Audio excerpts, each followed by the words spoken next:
Senior صحافی ارشد شریف صاحب کا افسوسناک جو واقعہ ہوا، ان کا قتل ہوا، اس پہ اور یقیناً آپ سمیت ہم سب ان کی فیملی کے دکھ میں برابر کے شریک ہیں۔ یہ کہنا بڑا آسان ہے، مگر جن پہ گزر رہی ہوتی ہے ان کو اس چیز کا احساس زیادہ ہوتا ہے۔ ایک ان کا اپنا نقطہ نظر تھا، مگر ایک انسان ہونے کے ناطے، ایک صحافی برادری میں ایک بڑا نام ہونے،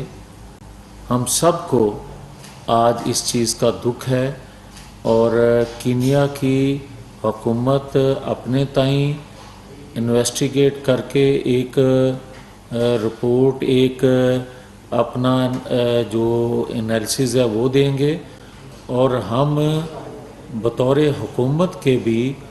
ان کی فیملی کے ساتھ ہر طرح کا تعاون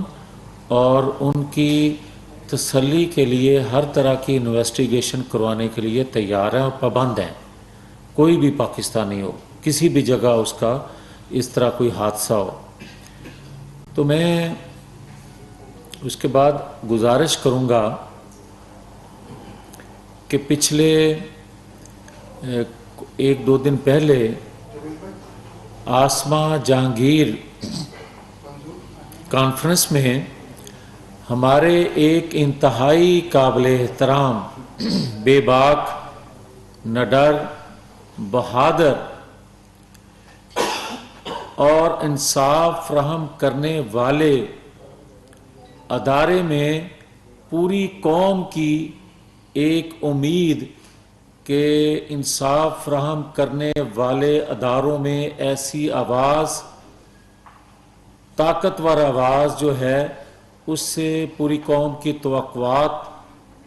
میری مراد ہے جسٹس قاضی فائز عیسیٰ صاحب سے، کہ لوگوں کی توقعات ہیں۔ انہوں نے وہاں جو بات کی،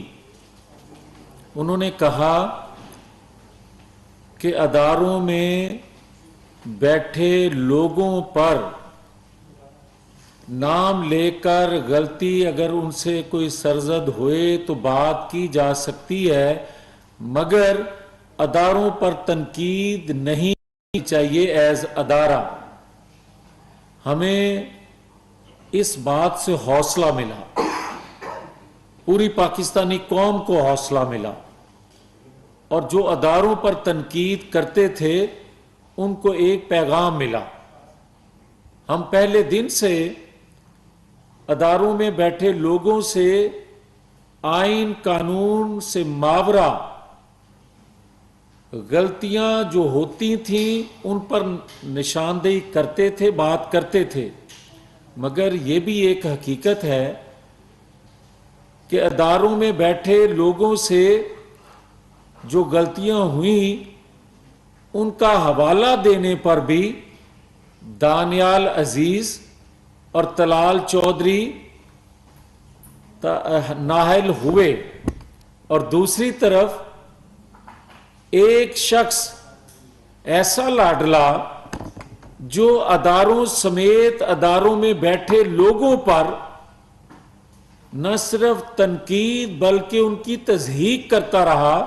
اور کرتا آ رہا ہے، مگر اس کو بار بار معافیاں ملتی جائیں۔ سوال یہ ہے، انہوں نے انتہائی محترم قاضی فائز عیسیٰ صاحب نے یہ بات درست کہی کہ دباؤ میں ذوالفقار علی بھٹو کو پھانسی دی گئی، فیصلہ دلوایا گیا۔ انہوں نے درست فرمایا کہ بچے سے تنخواہ نہ لینے پر، بیٹے سے تنخواہ نہ لینے پر نواز شریف کو تاحیات نااہل کر دیا گیا، اور یہ سلسلہ جو ایک شیخ منیر، جسٹس شیخ منیر سے شروع ہونے والا اور اس کی انتہا جسٹس ثاقب نثار کے دور تک آئے، اور پھر پوری قوم نے دیکھا کہ جو ٹرائل ہوتا ہے جو ٹرائل کورٹ میں ہونا چاہیے تھا سپریم کورٹ میں ہوتا رہا، اور اس میں بیٹھے اشخاص جو ہیں انتہائی قابل عزت ہیں، انہوں نے سیسیلین مافیا سمیت کیا کیا القاب دیے، اور اس دوران قوم کی جو ذہن سازی ہوتی رہی، ذہن سازی کی جاتی رہی، وہ بھی ساری قوم کے سامنے ہے۔ پھر یہ بھی ایک حقیقت ہے اور بڑا احترام ہے، بلکہ حوصلہ دیا ہے جسٹس قاضی فائز عیسیٰ صاحب کی آواز نے پاکستانی قوم کو کہ غلطیاں ہوتی ہیں، اور غلطیاں ہوتی ہیں تو ان کو تسلیم کر کے ان کو درست بھی کیا جانا چاہیے۔ یہ ہے قوم کی آواز اور ڈیمانڈ کہ کیا ہم 20 سال بعد یہ اعتراف کریں گے کہ ذوالفقار علی بھٹو کا عدالتی قتل ہوا تھا؟ کیا ہم 6 سال بعد اقرار کریں گے کہ بیٹے سے تنخواہ نہ لینے پر نواز شریف کو تا حیات نااہل کرنا ناانصافی ہے؟ ٹرائل کورٹ میں جو کیس چلنا چاہیے تھا، سپریم کورٹ ٹرائل کورٹ بن گئی، اور ان کو اپیل کی جو سہولت قانون دیتا ہے وہ بھی نہ مل سکے، تو آج ایک لاڈلا جو کہتا ہے کہ 22 سال میں نے جدوجہد کی،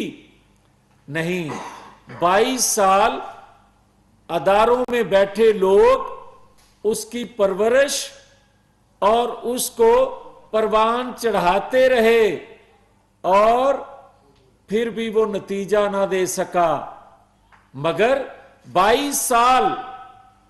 نواز شریف کی جماعت کو توڑا جاتا رہا، 22 سال نواز شریف کی تذلیل، نواز شریف کو نااہل، نواز شریف کو جیل کے میں بند، نواز شریف کو جلا وطن کیا جاتا رہا، مگر اس کی جماعت کو توڑا نہ جا سکا۔ مگر نواز شریف کا جو علم اس نے آئین قانون کی پاسداری کا، جس نے پاکستان کے مسائل کا، پاکستان کو لاحق بیماری کا جو تشخیص کی، جو علاج بتایا، اس کو آج پاکستانی قوم مان رہی ہے، اداروں میں بیٹھے لوگ مان رہے ہیں، اور ہمیں بڑا فخر ہے کہ اداروں میں بیٹھی شخصیات وہ آواز بلند کر رہی ہیں جو حق سچ کی آواز ہے، جو آئین قانون کہتا ہے، وہ آواز جو پوری پاکستانی قوم 75 سال سے جد و جہد کر رہی ہے۔ تو میں یہ کہنا چاہتا ہوں کہ آج اگر بہت اچھا ہو کہ ہم جوڈیشل ریویو کی طرف جاتے، بہت اچھا ہوتا کہ اگر آج ہم جو اپیل دائر کی گئی ذوالفقار بھٹو کے حوالے سے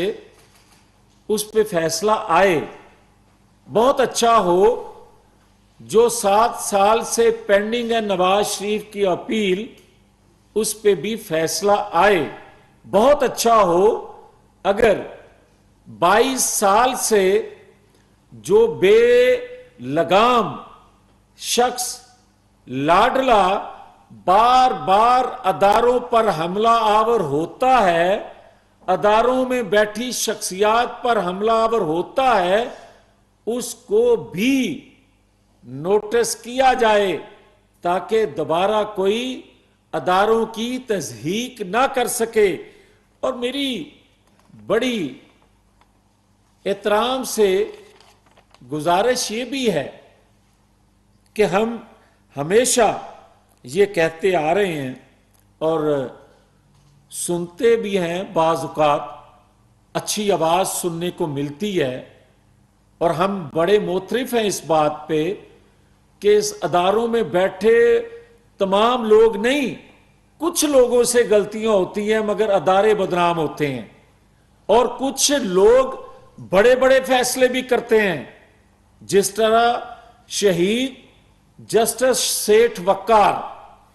جس طرح جسٹس شوکت صدیقی، اور میں نے جس طرح کہا انتہائی قابل احترام، انتہائی قابل احترام جسٹس قاضی فائز عیسیٰ، بے باک آواز، بہادر آواز، پوری قوم پیچھے کھڑی ہے ان کے۔ توقعات ہیں کہ انصاف دینے والا ادارہ اگر اس میں ایسی شخصیات ہوں تو کبھی اداروں سے کسی کو شکایت پیدا نہ ہو، مگر عالم تو یہ ہے کہ جب جسٹس سیٹھ وقار، جسٹس شوکت صدیقی اور یہاں تک کہ جسٹس قاضی فائز عیسیٰ، انصاف دینے والے، خود انصاف کے لیے کیا کیا مصیبتیں جھیلیں، اور اگر ان کو مصیبتیں جھیلنے کے بعد بھی انصاف نہ ملے تو پھر ہم جیسے لوگوں کا حشر کیا ہوگا، یہ سب کے سامنے ہے۔ اور آج ہمیں کوئی یہ کہے کہ جناب لانگ مارچ، بھائی صاحب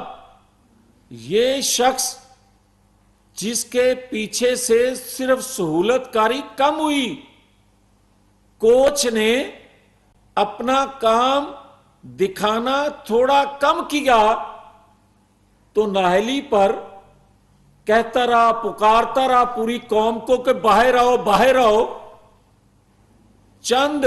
درجن لوگ باہر آئے تو صورتحال کو بھانپتے ہوئے کہتا ہے واپس جاؤ واپس جاؤ۔ اسی دن کہنے لگ گیا، کوئی نکلتا تو واپس جاتا، اور اگر سہولت کار مکمل طور پر کوچ گھر چلا جائے تو یہ لانگ مارچ کی بات کرتا ہے۔ اس کی جماعت تاش کے پتوں کی طرح بکھرتی نظر آئے، یہ لانگ مارچ میں نظر آنے کی بجائے یہ جیل کی سلاخوں کے پیچھے لوگوں کو نظر آئے۔ جو کرتوت ہے اس کے، جو اس نے کیا ہے، یہ تو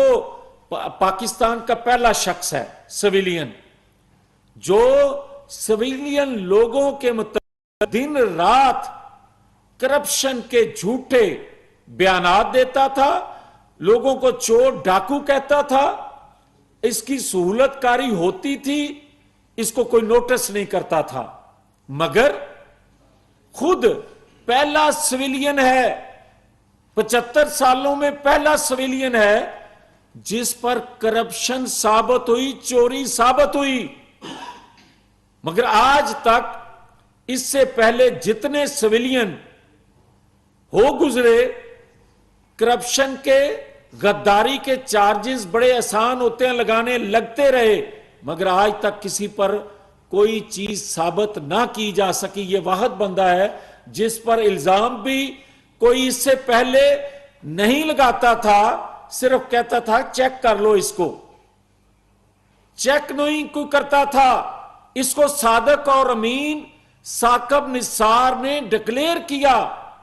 اور آج ثاقب نثار کا چہرہ دیکھیں، اس سے کوئی پوچھے کہ ثاقب نثار صاحب یہ جو آپ نے صادق اور امین، اور میں بار بار یہ بات کہتا ہوں، خدا نہ خواستہ خدا نہ خواستہ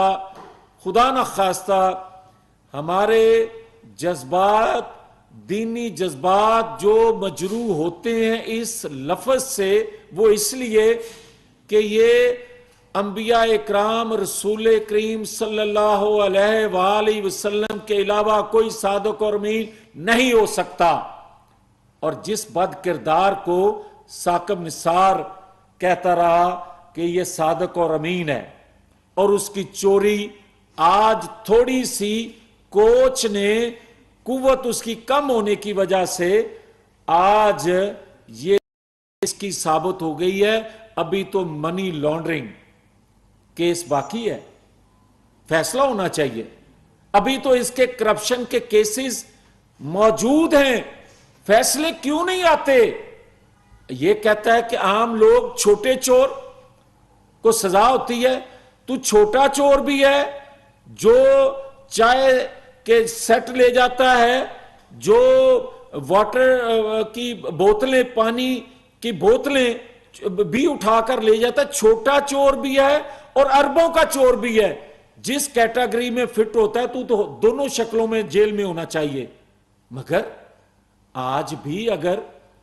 تو باہر پھر رہا ہے تو آپ تو کہتے تھے نا کہ میں نے 126 دن دھرنا دیا۔ بھائی 126 دن دھرنا کوچ کی وجہ سے دے گیا۔ اس وقت تھرڈ امپائر سے تمہیں توقعات تھی کہ انگلی اٹھے گی۔ آج 26 گھنٹے دھرنا نہیں دے سکے گا جب تک کوئی اشارہ نہ ہو، جب تک کوچ تمہیں تسلی نہ دے۔ اور یہ بھی سنو، اگر یہ تم کہتے ہو کہ تو بڑا پاپولر ہے، تو بھائی ہماری پاپولیرٹی یہ تھی کہ 3 دفعہ کا پرائم منسٹر کسی کی خواہش پر تاحیات نااہل ہو جائے تو پابندی لگ جائے کہ وہ اپنی جماعت کا صدر نہیں رہ سکتا، پابندی لگ جائے کہ میڈیا پہ دکھانا جرم ہے۔ تمہیں بھی تو سزا ہو چکی ہے، تو آج بھی میڈیا پہ نظر آ رہا ہے، یہ دورہ میں آ رہا ہے۔ پھر آپ کو بھی کبھی میڈیا پہ نظر نہیں آنا چاہیے تھا اگر انصاف ایک جیسا ہو تو۔ مگر میں یہ ضرور کہوں گا کہ دیکھیں، اللہ رب العزت کا لطف و کرم ہے، اس کی عنایت، اس کا فضل کرم ہے کہ اللہ کے ہاں ہمارا ایمان پختہ ہے اس بات پہ کہ دیر ہے اندھیر نہیں۔ جو غرور تکبر تیرے میں کوچ نے کوٹ کوٹ کر بھر دیا تھا، وہ تکبر تو آج بھی قائم ہے، مگر مکافات عمل دیکھ لو۔ آج جو کچھ کہہ رہے ہو لوگوں کو، یہ آج سے 7-8 سال پہلے جاوید ہاشمی کہہ رہا تھا۔ جاوید ہاشمی نے جو کچھ کہا اس کا تسلسل ہے آج تک۔ تو پھر میں آخر میں صرف اتنا کہوں گا کہ ہر حال میں اگر 22 سال میں اداروں میں بیٹھے لوگ تمہیں پہچان نہیں سکے تو میں بڑا موترف ہو گیا ہوں اس بات پہ کہ ریحان بی بی نے، ریحان خان نے 11 ماہ میں تمہیں پہچان لیا۔ یہ بڑی بات ہے کہ 22 سال میں کوئی اس کو اگر پہچان نہیں سکا تو اس نے 11 ماہ میں اس کو پہچان لیا کہ اصل حقیقت اس کی کیا ہے، اس لیے اس نے اس سے علیحدگی اختیار کر لی۔ تو میں آخر میں یہ کہوں گا کہ بھائی صاحب بار بار کہتے ہیں نا لانگ مارچ، یہ لانگ گواچا نو لبنا نہیں، اس لیے کہ جو کچھ ہوتا رہا سہولت کاری سے ہوتا رہا۔ آج سہولت کاری کم ہوئی تو موصوف کے کیس کھلنے شروع ہو گئے، اور جب سہولت کاری بالکل ختم ہو گئی تو موصوف کسی حال میں بھی کسی چوک چراہے میں نظر نہیں آئیں گے، بلکہ ساری زندگی جیل کی سلاخوں کے پیچھے ختم ہوگی۔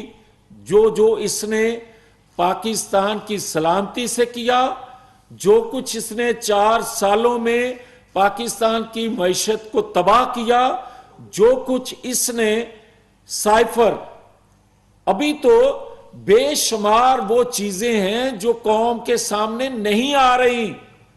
جب ایک ایک کر کے وہ چیزیں سامنے آئیں